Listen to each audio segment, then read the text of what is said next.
Today, I'll meet you in a district a little far from the tourist districts, the Pasteur-Préfecture district. And more precisely at 16 Rue Duguay-Trouin. Why at this address, will you ask me?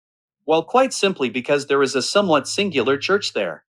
This church, called Saint-Olaf, has a style that really contrasts with the other religious buildings in the city.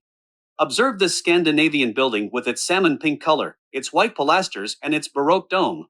Unusual architecture, you might say. Indeed, and this is what makes its charm. But why does Rouen have a Norwegian church? First, let's not forget that Rouen has a special relationship with the Scandinavian countries since the episode of the Vikings.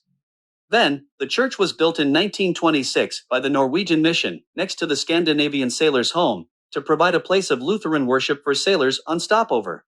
It is dedicated to the Saint and King Olaf II of Norway, king from 1016 to 1028, who was baptized in Rouen in 1014 by Archbishop Robert. It was not until 10 years after its construction that it was proposed to give the church the name of Saint-Olaf. During the official baptism, on January 24, 1937, H.H. Back, then Norwegian ambassador, expressed the reason for this choice. Dit godt aha en Saint-Olaf kirke for a samle vikingene I dag I gamlebyen I Roll. Which in French means, it is good to have a Saint-Olaf church to gather the Vikings nowadays in the old city of Rollo. Since then, the building was sold in 2004 by the Lutheran Church of Norway to Aram, the association Rouenoise de Amos de Marins.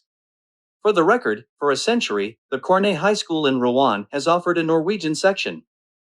Each year, a dozen or so students study from the second to the baccalaureate. The centenary of this section was celebrated in September 2018, in the presence of Queen Sonja of Norway and Brigitte Macron.